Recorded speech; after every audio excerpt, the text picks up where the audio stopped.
네, 오늘은 마가복음 2장 1절에서 12절까지의 말씀을 한번 보도록 하겠습니다.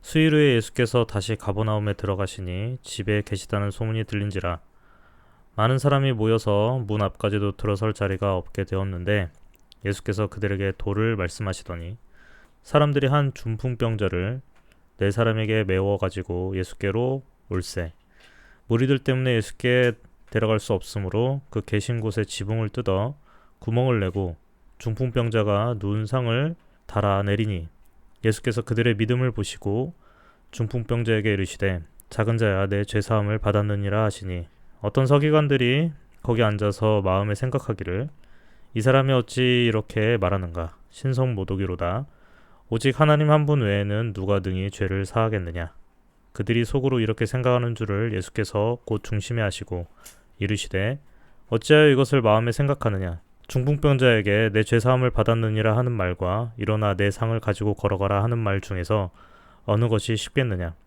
그러나 인자가 땅에서 죄를 사하는 권세가 있는 줄을 너희로 알게 하려 하노라 하시고 중풍병자에게 말씀하시되 내가 내게 이르노니 일어나 내 상을 가지고 집으로 가라 하시니 그가 일어나 곧 상을 가지고 모든 사람 앞에서 나가거늘 그들이 다 놀라 하나님께 영광을 돌리며 이르되 우리가 이런 일을 도무지 보지 못하였다 하더라. 아멘. 네, 오늘 말씀은 예수님께서 중풍병자를 고치시는 장면입니다. 예수님께서 지금 중풍병자를 고친 이 지역이 이제 가버나움이라는 지역인데 예수님께서는 갈릴리 지역하고 가버나움 지역에서 굉장히 많이 사역하셨는데 가버나움은 오늘날 이 고고학적으로 밝혀진 바에 의하면은 상업이 발달하고 번성한 곳이었고 사람이 많은 곳이었다고 추정을 합니다. 그래서 예수님께서 이제 복음을 최대한 많은 사람들한테 전파하기 위해서 갈릴리 지역과 이 가버나움이라는 동네에서 말씀을 전하셨는데 오늘 본문에서 이제 중풍병자를 고치시는 장면이 있습니다.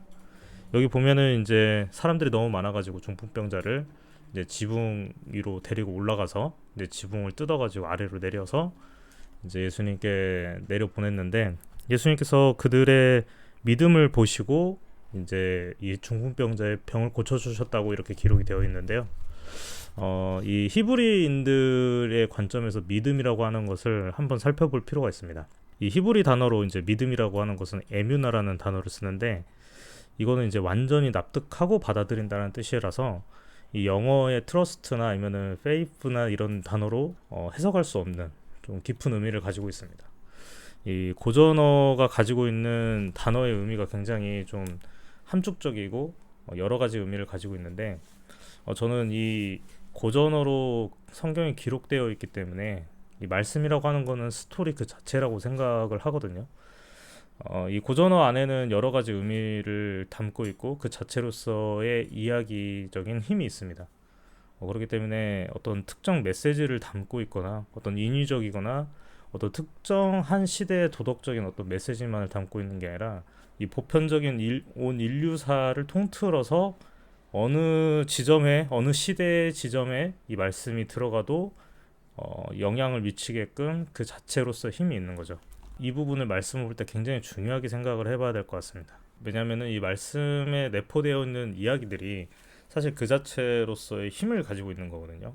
이걸 잘 알아야 되는데 스토리랑 메시지를 좀 구분을 할 수 있어야 됩니다.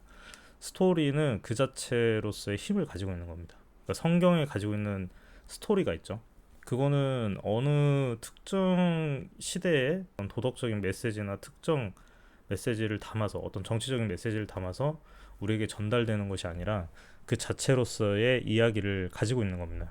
근데 이게 이제 특정 어떤 시대의 상황에 맞춰서 이제 우리가 이거를 이제 메시지화 시키는데 이거를 잘 해야 되는 게 뭐냐면은 여기에 너무 인위적인 것들을 많이 덧붙여 가지고 이 하나님 말씀이 그 자체로서의 스토리적인 힘을 가지는 게 아니라 어떤 도덕적이고 인위적인 메시지화 돼 버리면은 이게 이제 해석이 왜곡될 수 있다라고 하는 그런 위험성이 있기 때문에 우리가 성경을 바라볼 때는 최대한 그 이야기 자체로서의 힘이 드러날 수 있도록 전달을 해야 되는 게 맞습니다. 그렇기 때문에 우리가 이제 믿음이라고 하는 것도 사실은 우리나라 단어로 믿음이라고 하는 거가 가지고 있는 이 뜻은 사실 좀 이렇게 한계가 있거든요. 근데 히브리어로서의 에뮤나는 이 인격적으로서 완전히 납득하고 받아들이는 건데, 무엇을 받아들이는 거냐면은 예수 그리스도를 메시아, 즉 구원자로 완전히 납득하고 받아들인다는 겁니다. 그래서 지금 예수님이 저들의 믿음을 받다라고 하는 건 뭐냐면은, 이 중풍병자를 데리고 온 사람들의 그 믿음이 예수님이 단순히 그냥 병을 고치는 그 능력이 출중하신 분으로만 생각을 한 게 아니라 예수님을 구원자 그 자체로 본 것입니다. 그래서 이사야에서 이제 메시아에 대한 예언을 쭉 나열을 하고 있는데, 그 예언을 통틀어서 납득하고 받아들였다라는 의미로 이거를 받아들여야 됩니다. 그러니까 이 사람들이 가지고 있는 믿음이라고 하는 거는 단순히 예수님이니까 병을 고칠 수 있다라는 능력을 믿은 게 아니라 예수님이라고 하는 존재 자체를 믿은 거예요. 구원자라고 하는 그 예수님이 구원자 그 자체시다. 그리고 구원자이기 때문에 이 일도 가능하다. 이렇게 받아들인 거라고 생각을 하셔야 됩니다. 그렇기 때문에 믿음의 의미를 우리가 좀 이게 확장해서 생각을 해야 되는 것이죠. 그렇기 때문에 예수님께서 어떤 말을 하시냐면은, 이 죄사함이라고 하는 병 나았다라는 이런 말을 하시는 게 아니라 내가 지금 죄사함을 받았다라고 하는 좀 신학적인 메시지를 던집니다. 이 당시에 사람들은 이 질병을 가지고 있으면은 죄를 지었다는 생각을 가지고 있었기 때문에 이 병이 든 사람들은 성전에 가지도 못했고 성전에서 제사를 드리지도 못했고, 그렇게 되면은 결국 하나님을 만나지 못하게 되는 것까지 이어지거든요. 그런데 예수님께서 이거를 죄 사함으로 이제 신학적인 메시지로서 그 병을 고침으로써 이 사람을 전 인격적으로 회복을 시키신 겁니다. 그러니까 단순히 그 물리적인 병만을 고치신 게 아니라 이 사람을 완전히 정상적인 사람으로 회복시켜서 이 사람이 성전에 나가 제사를 드리고 하나님을 만날 수 있게끔 이렇게 인도를 하신 거예요. 그러니 지금 이 본문은 단순히 그냥 중풍병을 고친 그 사건이 아니라 이 중풍병자를 데리고 온 사람들이 예수 그리스도를 전적인 메시아로 믿었다라는 것과 예수님께서 그들에게 전 인격적인 회복을 주셨다라고 하는 메시지로 우리가 받아들여야 됩니다. 그렇기 때문에 이 사건이 굉장히 중요하고, 우리가 이제 믿음을 어떻게 생각을 해야 되는가에 대한 근원적인 질문을 던질 수 있는 겁니다.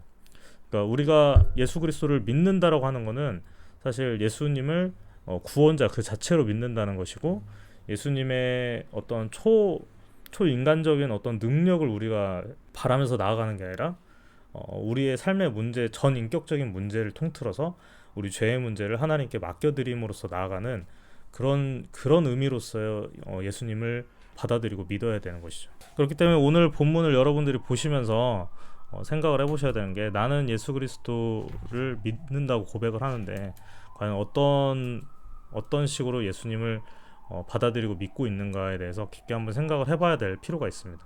저는 이 그리스도인이라고 한다면 예수 그리스도를 전 인격적으로 구원자이신 메시아로 믿어야 된다고 생각하고요. 단순히 우리 삶의 문제를 해결하시는 분이 아니라 우리가 정말로 해결받아야 되는 죄의 문제를 해결해 주심으로써 우리가 정말 하나님과 우리 인간 사이에 이제 갈라진 틈을 메꾸기 위해서 이 땅 가운데 오셨고, 그 일을 위해서 자신을 희생하셨고, 그것을 통해서 우리가 하나님 앞에 나아갈 수 있는 정말 큰 축복을 얻었다라는 그 사실을 기억하면서 우리가 이 믿음에 대해서 한번 좀 더 깊게 생각해 보는 시간이 되었으면 좋겠습니다.